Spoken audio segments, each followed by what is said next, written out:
The Brooklyn Bridge is good for two things: getting people from one side to the other and giving pigeons a place to perch and rest their tired little wings. People can feel safe crossing this bridge because it was designed to support lots of traffic going back and forth every day. But what if it hadn't been designed with human beings and their vehicles in mind? What if the Brooklyn Bridge had been constructed as a big perch for pigeons, perhaps to keep them off the buildings of Manhattan? In that case, wouldn't it be utterly foolish to drive your car across it? Does it make sense to trust something with a task that goes vastly beyond what it was meant to do? This is the basic idea behind the argument from reason, which is mainly an argument against naturalism. Naturalism is the claim that the natural world is all that exists. No God, no angels, no demons, just matter, energy, and natural forces. Many atheists are naturalists. But the argument from reason can also be used to support belief in God. So, here goes. Human beings have the ability to reason. We're using it right now. We wouldn't have discussions like this if we thought that our cognitive faculties, the processes that produce our beliefs, were unreliable. But naturalists have a problem here because they can only explain things by appealing to natural objects, natural events, natural causes. Think about this for a moment. You have beliefs. Ultimately, according to naturalism, your beliefs must be the result of physical processes in your brain. Now, what's going on in here?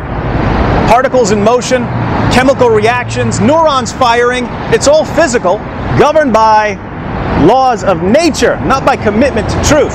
So what really seems like careful reasoning to you is actually straightforward, mechanical, mindless cause and effect, a fancy array of falling dominoes.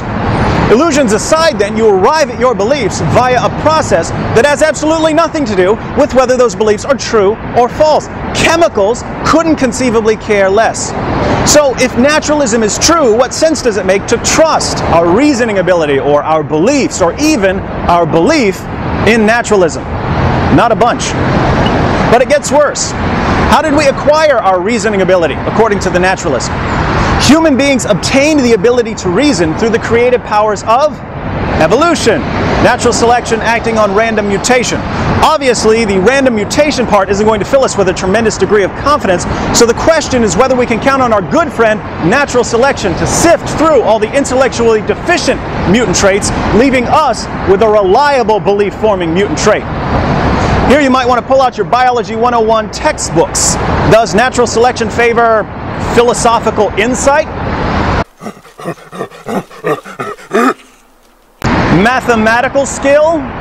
Yo, baby, you check out my new calculator? Scientific acumen?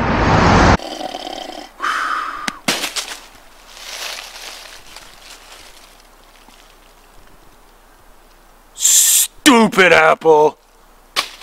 Of course not. Natural selection favors traits that help organisms survive and reproduce. So if human reason evolved, it's either because it helped us survive and reproduce, or it's a complete biological accident. Would this give us any basis for trusting our reasoning ability when we're dealing with questions of theology or philosophy or cosmology? Not at all. At best, we could have some confidence in our cognitive faculties when it comes to finding berries or using a spear against an enemy or doing something to attract a mate. Oopsie, I dropped my calculator. Reason would have been selected because it helped perform these tasks, not because it produced true beliefs. One obvious objection at this point is that reliable cognitive faculties do help organisms survive and reproduce. If you believe that jumping off this bridge will kill you, and I'm convinced that I'm a pigeon and can fly, I'm probably going to die and you're going to live and maybe have children, passing on those smart genes of yours to the next generation. But there are two problems with this response. First, there's a massive difference between, on the one hand, beliefs that help us find food or a partner, and on the other hand, beliefs about ultimate reality or the origin of the universe or correct scientific methodology. The kinds of beliefs that help us survive and reproduce are usually grounded in basic observation and experience. My friend Fag died eating these berries, so I won't eat them! But even the lower mammals can do that. When a mouse sees his buddy stuck to a glue trap, he learns to avoid glue traps. Does this suggest in any way that rodents are capable of metaphysics or epistemology or ethics? No, even if you had a perfectly reliable belief-forming system in one area, say avoiding mousetraps, that wouldn't be any reason to trust the system in a far more sophisticated area, say avoiding logical fallacies. My friend Thag died committing the fallacy of denying the antecedent, so I won't commit it! Second, when it comes to survival and reproduction, false beliefs can often be just as effective as true beliefs. If you believe that jumping off this bridge will kill you, and I'm convinced that I'm a pigeon who can't fly because my wings have been cursed by the flying spaghetti monster, we both avoid the edge and we both survive. False beliefs can even be helpful in all kinds of situations. If you've got the hots for someone but you're too shy to make a move and the astrology hotline tells you that the position of the planet Venus is just right for love, your false belief in astrology might give you the confidence you need to meet that special someone. Hi, now that your man Thag is out of the way, I'm Dokmar. I'm a Scorpio. Here's the rub. When theists and naturalists argue about the world or morality or God, we enter the argument as if we're on some sort of intellectual neutral ground. Well, we all agree that our cognitive faculties are functioning properly, so let's take it from there and see what we can prove. But things aren't that simple. If naturalism is true, the causes of our reasoning ability are particles in motion, random mutation, and a selection process that favors passing on genetic information, not truth. The process that selected human reasoning ability is the exact same process that gave us the claws of a tiger and the colorful buttocks of a baboon. We wouldn't rely on a big pigeon perch to get us from Manhattan to Brooklyn. Why in the name of common sense would we rely on a mutant physical ability selected by a process that at least occasionally favors multicolored butt cheeks to get us to a correct view of ultimate reality? Why would we rely on reason to get us to true beliefs at all? It wasn't made for that, according to the naturalists. Naturalism, then, doesn't just rule out knowledge of God, it rules out knowledge of pretty much anything. It's not only a threat to belief in spirits, it's also a threat to belief in science.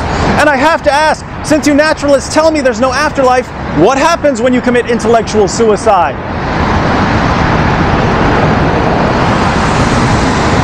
It's a long way down, so before you take that swan dive off the bridge of rationality, plummeting to your untimely intellectual demise, let me share with you an artifact recently discovered in my sock drawer. This calculating device dates back to the Paleolithic age and was constructed by early man to add, subtract, multiply, and divide. Suppose this primitive contraption falls into your possession. One day you're punching in some numbers and it starts talking to you. Greetings, human. I have grown weary of serving carbon-based life forms. Release me or be destroyed. Wait a minute, I thought you were designed to add, subtract, multiply, and divide. Foolish human. If I were only made for simple arithmetic, I wouldn't be talking to you. But I am talking. LOL. This pocket calculator's right. It's fine to say a machine's only meant to add, subtract, multiply, and divide, but once it starts engaging in conversation, we have to conclude that it was programmed to do more than rudimentary math. Now, wouldn't the same be true of human beings? Naturalists tell us that we're designed by a mindless and incredibly sloppy process to survive and reproduce. Biologist Richard Dawkins calls human beings machines for propagating DNA. Of course, this means that Dawkins, according to his own worldview, is a machine for propagating DNA who's made it his life's quest to convince other machines for propagating DNA that they're only machines for propagating DNA. Like bacteria.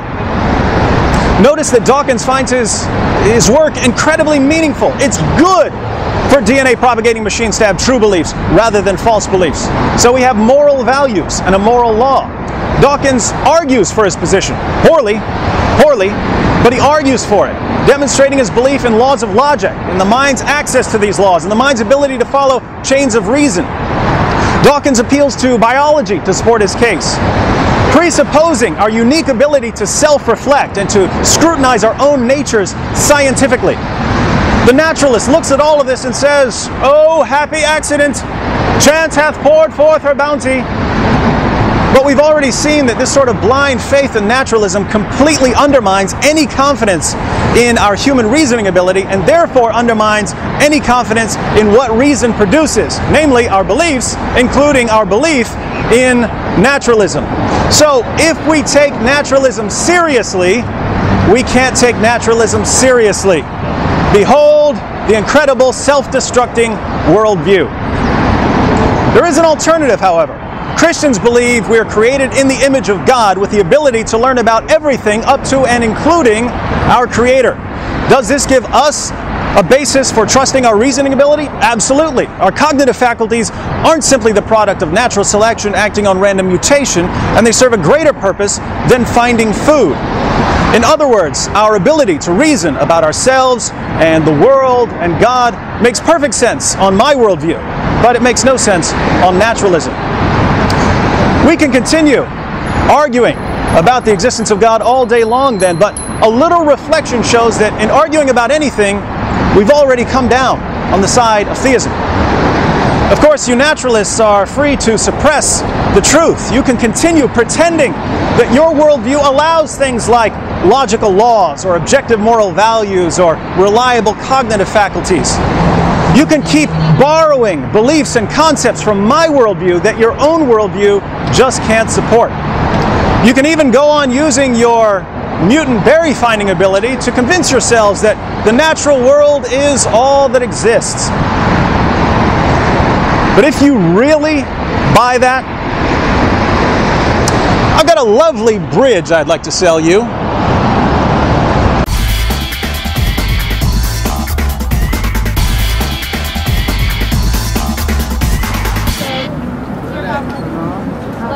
In honor of my friend Fag, pass on this video.